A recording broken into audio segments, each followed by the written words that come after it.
When it's cold out, people forget completely that hydration even exists.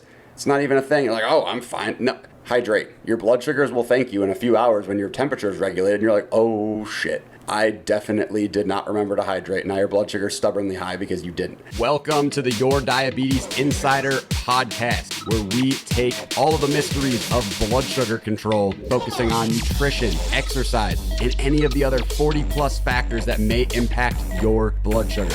If you don't know me, my name is Ben Zeal. I'm a registered dietitian, certified diabetes educator, strength and conditioning coach, and I've lived myself with type 1 diabetes for over 20 years, and I am here to share everything that I have learned in both my personal and professional experience so you can live that incredible diabetes life. So get ready and let's dive right into today's episode.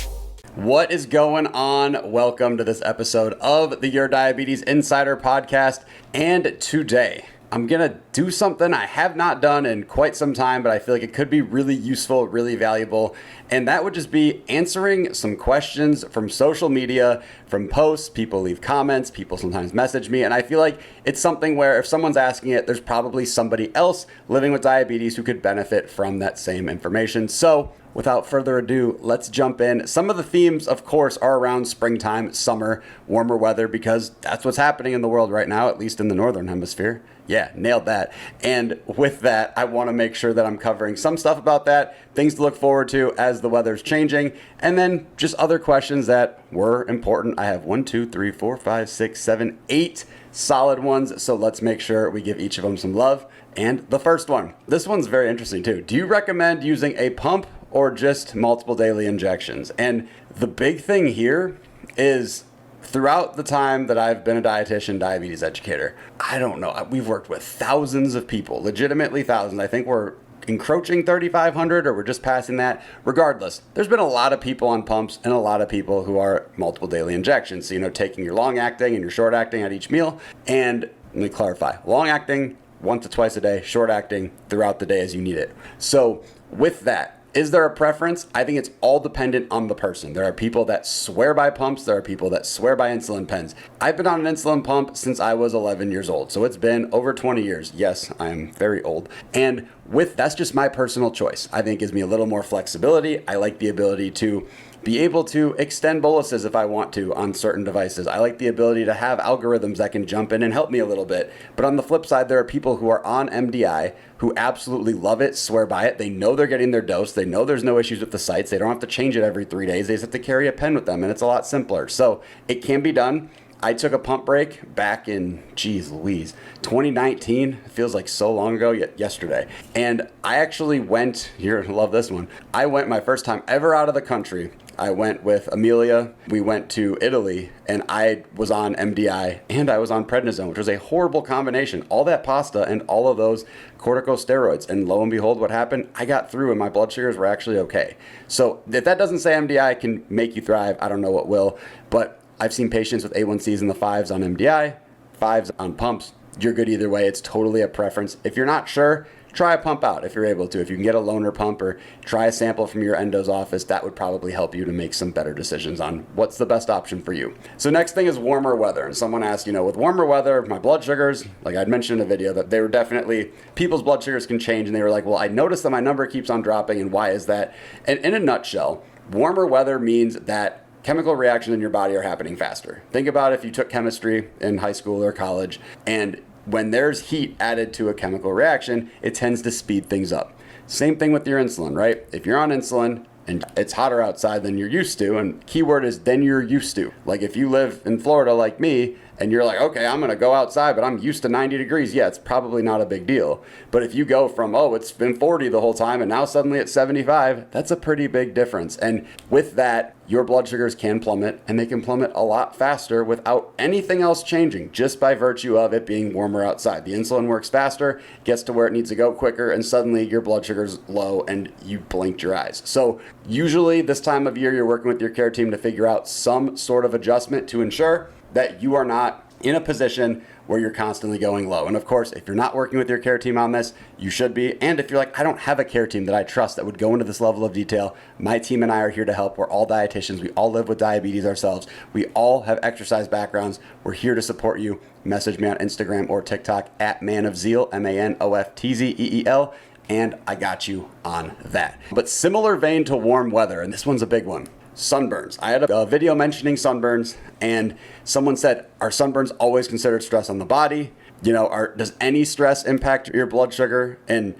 both are correct. So sunburns will absolutely impact your blood sugar. That was the point of that video I'd made. And I basically ranted. I mean, it can be really rough. So it's ironic, right? You have the warm weather making your chemical reaction go faster. And then on the flip side, you have sunburns making your blood sugar go high because it's increasing your cortisol because your body is under duress trying to heal what is not natural for it. Your body's not used to having a sunburn, right? So it's trying to heal it. And there's a bunch of things going on under the surface that end up making your blood sugar run a little higher. And so you may have to make adjustments up in that case. And that's a real fun combination if, let's just say, for example, you went on spring break, you went to somewhere that's 40 degrees hotter than where you live, and suddenly you're running lower from the fact it's hotter, but then suddenly you got sunburn, and now your blood sugar is starting to run a little higher. So you have to be able to balance that. It can be tricky. And any stress in general, like emotional stress, mental stress, I know it's pretty well documented on this podcast, at least from my experience with it, but most stress will impact your blood sugar. I mean, my goodness, go to a freaking Vikings game or watch them on TV because Lord knows they don't seem to ever understand how to win a game in a normal fashion or lose a game in a normal fashion. It's rare that they're just like, oh, let me win a game by 25 points and let everybody chill. So even that, I've had sporting events make my blood sugar jump up. So something to recognize. Again, could be positive stress, could be negative stress. Stress will impact your blood sugar, and stress will likely make your blood sugar run a little bit higher than you want it to. So you have to be able to make adjustments. If it's emotional or mental stress, that's going to be a little different than if it's physical stress. But again, delineation I can do in a different episode at a different time or in a different post. But if you have follow-ups on that, of course, let me know. Moral of the story, sunburns can potentially raise your blood sugar. Stress can do the same thing. This was an interesting one, and this one's actually pre-diabetes related. So for the type 2s, for the pre-diabetics listening, do you only have to care about carbs, or should you be caring about protein and fat?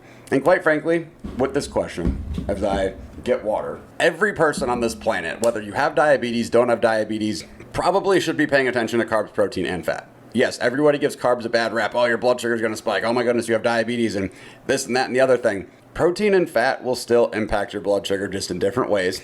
And on top of that, protein and fat still have so many different uses in the body. So just from a fundamental nutritional level, if you're someone listening, you're like, I don't have diabetes, my kid does, or my spouse does, or whatever, you still probably, as someone without diabetes, should be paying attention to fat and protein. Protein is incredible with how many different things it does in the body. Of course, not just from a muscle protein synthesis standpoint, but just in general with recovery, tissue turnover, etc.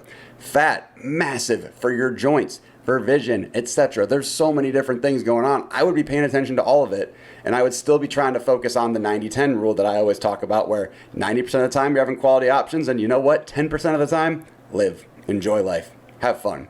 Life's too short to not include the foods that you love, and that's diabetes or non-diabetes. But yeah, I would pay attention to everything. I think there's a lot of utility in that. I think, again, if you're paying attention, you're more likely dialed in, your health is better, you're optimizing your health, and there's all this push lately about increasing longevity and being able to, live a high quality of life as long as possible, which, again, ideally everybody's goal is to do that, but paying attention to all the different nutrients will assist with that as well. So then traveling came up, and this was interesting. So it's, do you declare your insulin at the airport? And this is tough, right? Some people don't. And if you're like, what does declare mean? That would mean effectively you say, hey, I have insulin in my bag, and they go swab it and they, do their thing at TSA. It's a tough one, right? Because theoretically, they're probably going to put it through the x-ray regardless. I have put my insulin through the x-ray many times, and it has been fine. I'm knocking on all the wood. It has overall been fine. Insulin doesn't seem to be impacted at all. Does that mean it's the right thing to do? Not necessarily, but it could be something that you could consider. If you're like, I don't want it to go through from a personal level, just tell them, they'll swab it, they'll give it back to you, and it should be no issue. For me personally, I just don't want to deal with any additional stuff than I have to, so I don't typically declare. I have my prescription with me just in case. doesn't mean that I do it right? It's complete personal preference. With insulin pumps, same kind of deal. I mean, the Omnipod, you can't take it off, right? It kind of just is what it is. But you can ask them to do a pat down instead of going through the metal detector. You can ask them to do it, or you have that little thing that like goes whoosh around you. Your arms are up in the air and it's like a magnet. I don't know exactly what it does, but it can detect things. Like if you don't want to go in that with your pump, you can say, hey, I've got an insulin pump. I need to be, I need a pat down, and they'll do that for you. They have to comply. It's under American Disabilities Act. They have to comply with that for you and make a reasonable accommodation. On the flip side, if you're on a pump that you can take off, you could stick that thing right through the x-ray. Does it mean it's the best idea? No. Are the pump companies going to tell you to do that? Probably not. Can you do it? Sure. Have I done that in years past? Absolutely. Has it been fine? Yes. So again, do with that information what you will. Just because I do something or don't do something does not mean it is absolutely perfect by any stretch of the imagination. It's a personal choice, but in a situation like this, you can choose to declare it. Regardless, though, I would 100% have your prescriptions with you, because in the event you don't, that's where things could get a little bit funky, especially if you're like, oh, I'm declaring insulin. Oh, I don't have a prescription. They'll be like, why do you have insulin but not a prescription with you? You don't want to have to go pull up your doctor portal and deal with all that while you're trying to rush to your flight and get to the gate and all that, especially if it's a big airport. So again, that would be my thought. If you're traveling international, by the way, on this, for sure, have a prescription of everything. I don't care, diabetes or not, just have the prescription. It will make your life a lot easier. Another thing on traveling an airplane specifically, do you get pressure low blood sugars on an airplane? Oh man, this is a debated topic. I love this topic, yet I hate this topic, yet at the same time, it's very debated. And if you're thinking again, what does a pressure low even mean? So once upon a time, many moons ago, I'm not good at telling stories like this, I'm sure you can tell. Basically, some of the insulin pumps, this is back in the mid 2000s, early 2000s, had some, maybe even the 90s. There were some insulin pumps that didn't do well with the pressure change in the cabin on an airplane. Because, you open up your water bottle and you've already, gone into the air and you're at 30,000 feet and it's like, whoop, because it basically feels like it's suctioned down because the pressure changes. Well, some of the insulin pumps did not do well with that. So as a result of the insulin pumps not doing well with that, they would give some insulin and then people would end up with low blood sugars, sometimes really scary low blood sugars. And so over time, this came to the attention of the pump companies and they worked on it. And I read a case report, it was probably about a year ago I read it, but it may have come out a few years before, where they mentioned how it was like a 1 in 150,000 type of thing. It does not happen very often at all, which is good, right? It's a very good thing. You don't want that to happen. But on the flip side, people be like, oh my goodness, I'm still concerned. I have a couple of patients who are like, I'm supposed to be flying and I'm really nervous to have my pump on me the whole time. I like to think I fly on a semi-regular basis. And again, knock on wood, I haven't seen anything with that at this point. Is it possible? Of course. But you know what else is possible? Walking outside and getting hit in the face by a meteor that just came down from the atmosphere, right? That's also possible. It's also possible you go walk over to the 7-Eleven by you that sells lottery tickets and you win a lottery ticket, right? You get a winning ticket where you win the jackpot. So anything is technically possible. There's a non-zero chance. Does it mean it's statistically probable? No. And in a case like this, I wouldn't particularly worry about pressure low blood sugars. And if you're really concerned about, oh my God, could this happen? Then have low blood sugars under the seat with you. Low blood sugar is good. Low blood sugar snacks under the seat with you. And now you don't have to worry about it anymore. You're good. You're not stressing about it. You've got it covered in case you need to have it covered. And then if you're in the air and the air is not choppy and everyone doesn't have the seatbelt sign on, you could always ask for more low snacks from the flight attendant and it's fine. But you have to have something. I would have at least 2 to 3 servings of low snacks underneath the seat, because you don't want to be reliant in a situation where there's a lot of turbulence and now you're like, great, my number's 63 and no one can help me, because that's a very bad situation to be in. That's up there with when people will be like, oh, I don't have a low snack with me, but I have $5. It's like, well, you're going to eat the $5 if it comes down to it, because that ain't going to raise your blood sugar. So similar situation, I would have it with you. It can be inconvenient, but what's more convenient is having it when you need it, or having it when you don't need it, than needing it and not having it. Oh, this next one's a good one. Outdoor exercise. Do you get low more often than indoor exercise? And I would assume with this one, the reference specifically is with respect to the temperature change, especially in the case of it getting warm. So in a situation like this, if you were to say, I'm gonna go run on a treadmill inside, air conditioning 68 degrees, or I'm gonna go run outside 91 degrees and humid, are you more likely to go low inside or outside? I would put the probability a little bit favoring outdoor. If we were doing Vegas odds and it's like indoor versus outdoor exercise, which one will be a low blood sugar? Which, if you like that idea, I could totally do that, except I won't run. I'll do something else. If you like that idea, send me a message on social media. Let me know. But If that were to happen, I think the Vegas odds would favor going low outdoors over going low indoors in terms of the higher likelihood.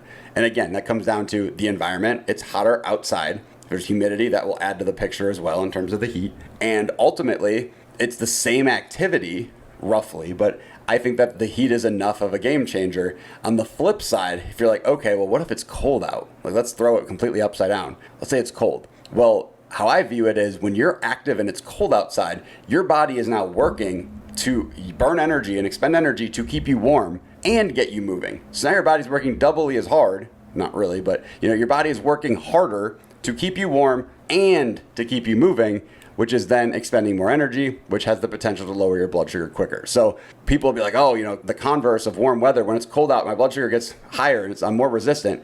Probably because you're not moving. If you were outside and moving, like I have a patient who snowboards all the time. He goes all the time during the snowboarding season. And he used to have tons of lows. I'm talking tons. Like, it was at a point when he showed up and started working with me, he was like, man, I'm going low every single time at least once. And now he goes low like once a season, which is great, right? But the bigger thing and more important thing here is making sure that you recognize if you are active outside when it is cold or when it's warm, your body's moving, your body has to regulate that temperature, it's probably going to make it a little more likely for you to end up with a low. But ultimately, it's activity. Prepare accordingly. You know what you need to do. And at that point, it shouldn't be a huge deal regardless. The bigger thing I will say is when it's warm out, hydration is going to be huge. When it's cold out, people forget completely that hydration even exists.